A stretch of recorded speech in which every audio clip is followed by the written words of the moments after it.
XRP is having a sell-off, and it was pretty drastic the last 2 days. It lost about, I think, around 10% from like 69 cents to about 62 cents today. And the question is, where will it stop falling? Because I know some of you want to fill up those XRP bags and you want to get it at the lowest price. So we're going to have to go take a look at the XRP chart to see where could it possibly stop falling. Now we're going to look at the 1-year chart because this was obviously the big pump when the lawsuit actually ended. Now, the thing is, to see where it could possibly drop to, you have to look at where it was before the lawsuit actually began.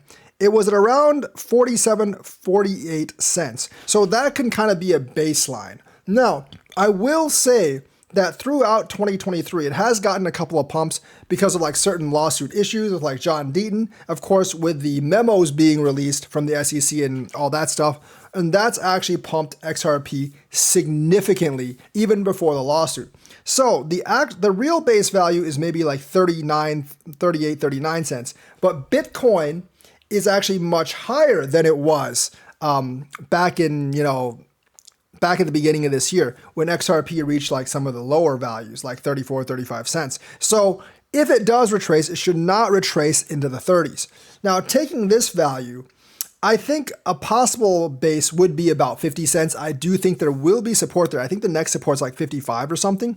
But if it breaks through that, I think 50 cents would be a major support for XRP because like we were around that price before they won the lawsuit. However, all of you are familiar with buy the rumor, sell the news. The big lawsuit thing was a big buy the rumor kind of inflection point. And now since they won the lawsuit, people are going to sell the news. I know this sounds stupid, but if you've actually been following crypto for any amount of time, you know that this is true. Just the hype about winning the lawsuit and pretty much all the big banks and institutions coming in right afterwards, that's what got XRP hyped. Well, they won the lawsuit, but the big banks didn't come in because like no one was actually waiting on the sidelines to dump money into XRP because that was mostly just hype garbage.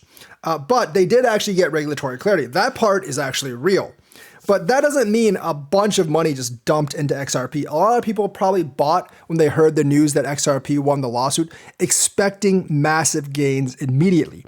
And because, all the XRP channels were hyping this up, like we're going to at least go to the all-time high. And then like, $10, within a few weeks when the big banks come in, I was like, yeah, you know what? It's lucky if they get to $1. And you know what? They didn't actually get to $1. And of course, I didn't really do all the big bank stuff because I knew that was probably fake anyways. I was like 99.99% that was not going to happen. So because all that FOMO and all that excitement and all those expectations kind of like are dissipating right now, it could actually fall below 50 cents, even below 45, 43, 45. Because remember, like before this pump here essentially happened a little bit because of Bitcoin, but also because, Hinman released those emails. And now that really has no effect now anymore because the lawsuit kind of has been won. Just the prospect of winning the lawsuit actually did bring it up from about like 40 to 50 cents. And so I think like 50 would be the first test.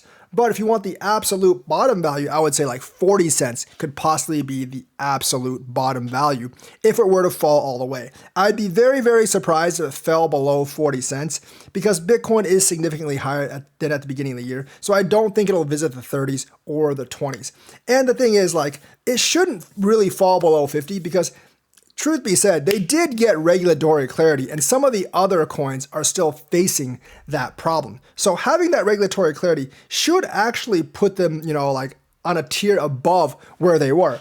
But we know how crypto people love to FOMO and they love to sell if there's not any immediate gains. And I know they thought there was going to be immediate gains. You can tell by this Bitstamp thing. The XRP army is actually mad at Bitstamp because they announced a gigantic announcement for XRP and it ended up being 2% staking. Now, 2% staking is a lot better than 0% staking, so they really shouldn't be mad at Bitstamp. And realistically, if you looked at it, it's freaking Bitstamp. They're an exchange. What did you expect them to actually do? They can't really decide who adopts ODL. They support your ODL and they list your coin, but staking is really all you could have possibly expected from Bitstamp anyways. And people were expecting like a gigantic announcement from Bitstamp. And once that announcement didn't materialize, XRP dumped to 62 cents. And like, I think the hype train is kind of like basically completely been derailed at this point for XRP. So I do think it's going to keep falling. I don't know if it's going to fall over the weekend because volumes are generally kind of low over the weekend, but I do think it will keep falling, albeit slowly, the next couple of days, maybe the next couple of weeks. I see 50 cents as a bottom. If it goes below 50, I think that's a really, really good buy. I think it's actually not a bad buy right now. If it falls below 55, I definitely think it's a good buy, but if it falls below 50, I think that is a great opportunity if you want to actually increase your XRP bags. I think the lowest it could go is 40, but if you're going to try to time it at 40, you're probably not going to get it because it might float just a little bit above. And you don't really know when Bitcoin's going to pick back up because like I said in my last video, which you should actually watch, Bitcoin has to get to about $45, $50, $60,000 by the halving next year. And that's only 8 months away. So it does slowly have to start going up. And once Bitcoin starts going up, XRP is going to go up too. So if you're buying in with USD, if you see it in the 40s, like the 40 cents range or 40, 50 cent range, you should definitely pick some up to increase your bag because I don't think you're going to get your bag any cheaper than that. So that's what I have to say about XRP and how low to go. Most likely, I think 50 cents is probably the low point, but possibly 40 cents at the lowest, unless Bitcoin just falls through, which it won't, because Bitcoin also has clarity. And because I don't think the fat cats will actually allow Bitcoin to die because of the halving. So they're going to push the price above 50K before April. So the next question is VeChain. When will Coinbase actually list VeChain?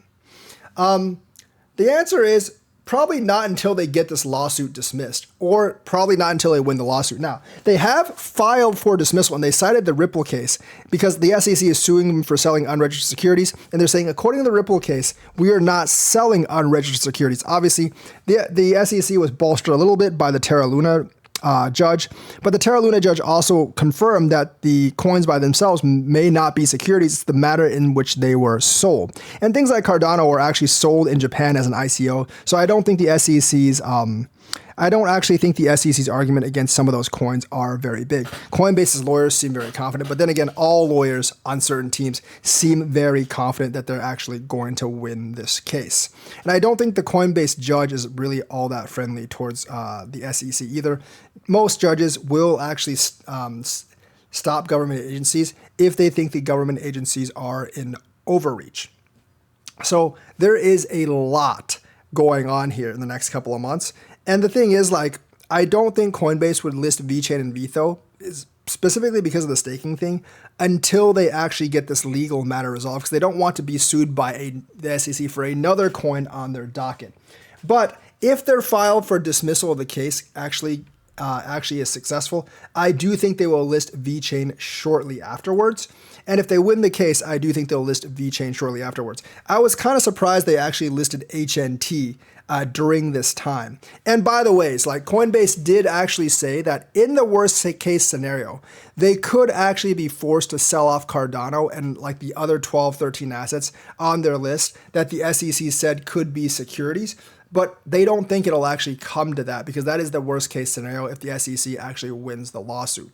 They did mention earlier that they weren't going to delist any more assets because the SEC doesn't really have much precedence or have much power to actually sue these coins. But the SEC has said differently. Gary Gensler's slowly trying to shift from crypto to AI because I think AI might be even a bigger market than crypto in the future. But also, I think Gary Gensler knows that his war against crypto isn't actually going too well. And I think he can convince both the populace and Congress of needs for AI regulations over needs for crypto regulations. Gensler did ask for $70 million more added to the SEC's funding to fight crypto. I'm not really sure if he's going to get it, especially because this is a Republican-controlled House. But if I had to guess, yeah, VeChain, as soon as you hear if Coinbase wins a lawsuit or gets the case dismissed, I do think they will add VET. They probably want to add as many coins as possible just to increase their market share and to increase people's usage of CB. So CB's situation is a little bit weird. CB's situation definitely is a little bit weird right now. because like they're kind of caught in the middle between wanting to list more coins and being fighting a lawsuit. I think based on how the XRP lawsuit came out, I am pretty solidly convinced that Coinbase will actually win this time around. And I do actually think the SEC is basically going to get slapped by this judge again, unless they can get an appeals court to appeal the XRP lawsuit, but that would take many years. And the Coinbase decision is probably going to come down before they can actually overturn the XRP lawsuit. Brian Armstrong seems very, very convinced that Coinbase can actually win. I mean, he's going to have to sound convinced for PR purposes, but I think like just based on previous lawsuits, I think he is very, very convinced that Coinbase is going to win, because I don't think if he thought he was going to lose, he would actually fight the SEC, spend the money to fight the SEC. I think only because he thinks he can win would he actually spend the money, the millions of dollars, to actually hire the lawyers and fight the SEC. And realistically, like Ripple is the only well-funded company that the SEC has really fought.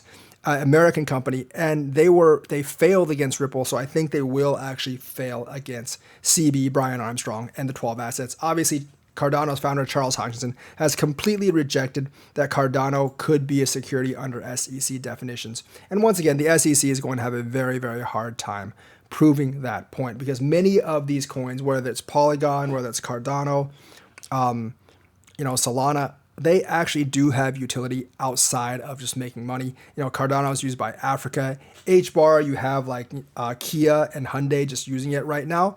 Of course, you can use it for DeFi and yield farming and stuff, but they do have liquidity. I mean, they do have use cases outside. So it is going to be very hard for the SEC to actually approve. And once the SEC loses the case against Coinbase, once again, Vechain is going to benefit, and that's going to bring a lot of liquidity to Vechain, which is definitely what the ecosystem has actually been needing over the last couple of years. So that's the news for today. Let me know what you think. Like and subscribe, hit that bell notifications button. Thank you, and have a nice day.